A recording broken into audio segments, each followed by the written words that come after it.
Middlesex. Mr. Speaker, that Liberal minister is completely out of touch with reality. The reality is, after 8 years of this Prime Minister, Canadians are struggling to eat and our food sovereignty is in jeopardy. The Liberal plan to triple the carbon tax is going to price our farm families right out of business. And the carbon tax to fertilizer reductions, this is actually going to make it more difficult for Canadian farmers, and this government's making it more difficult. Well, newsflash, no farms, no foods. So, Mr. Speaker, will the Prime Minister take responsibility for empty cupboards and empty stomachs and give Canadian farm families a break and axe the carbon tax? The Honourable Minister of Natural Resources. Thank you, Mr. Speaker. Once again, my Conservative colleagues missed the point that over 8 out of 10 Canadian families actually get more money back than they pay in the context of the carbon tax. I'm sorry, but I mean, it started off with a little bit of rumbling, but now they're shouting at the top of their lungs, and that's really not acceptable in the House. I mean, we can tolerate a little bit, but once it starts becoming shouting, then it becomes almost bullying, where it's almost like you're in a schoolyard trying to bully someone into stopping. So I'm going to ask everyone to take it down a notch, and we'll let the Honourable Minister continue, please. Thank you, Mr. Speaker. As I was saying, the Conservatives conveniently ignore that 8 out of 10 Canadian families actually get more money back than they pay with respect to the price on pollution. I would say in the modern age, it is not a responsible position for a political party in this country to take to simply ignore the reality of climate change, which the Conservatives do conveniently every day in this House.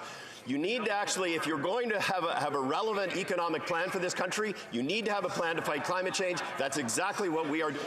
The Honourable Member for Lambton, Kent, Middlesex. Well, the Liberals are the kings of misinformation. Farmers don't get a rebate, and this government hasn't even hit a single climate target. And after 8 years of this Prime Minister, the carbon tax is making food too expensive for Canadians. Fertilizer restrictions are making it harder for farmers to grow food. Big grocery chains are nickel and diming our produce farmers with high fees while they're raking in record high profits. In this government, well, they've done nothing. So, Mr. Speaker, will the Prime Minister take responsibility for his mounting failures and give Canadian farm families a break and axe the carbon tax?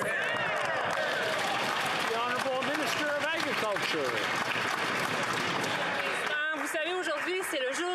Mr. Speaker, today is Canadian Agriculture Day, and I'm very proud of everything we've done for our agricultural producers. We have funded the sector significantly to help them with green technology, nearly $500 million just for those green technologies. Yesterday, we announced an additional $150 million for the protein supercluster. We are also increasing our investment in risk management because we know that our producers are facing extreme weather events. And we also increased the budget of the Canadian Agricultural Partnership, which the Conservatives never did. Thank you. Député de la Beauce. The Honourable Member for Beauce. Mr. Speaker, after 8 years of this Prime Minister, Canadians can no longer feed themselves, and this government's policies are directly responsible for that. Canadian farmers are being crushed by the carbon tax.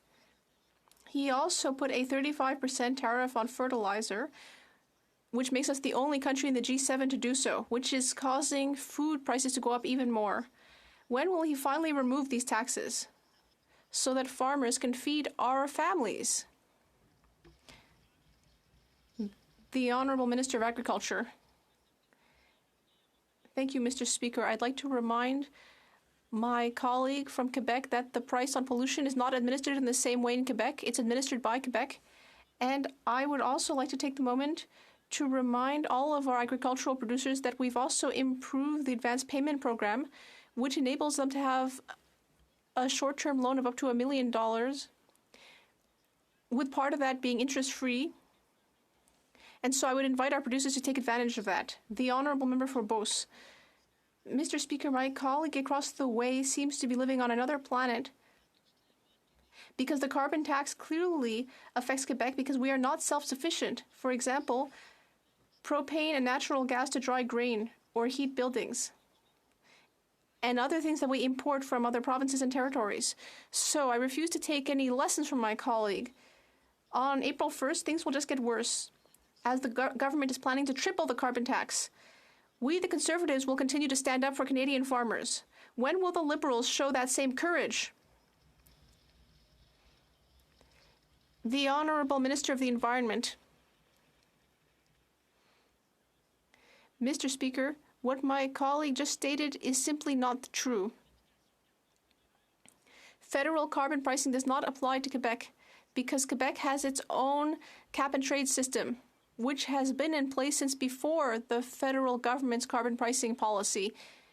And I would also like to remind my colleague and everyone in his party that climate change will affect farmers from the entirety of the country just as much as they affect Canadians. Thank you, Mr. Speaker. The Honourable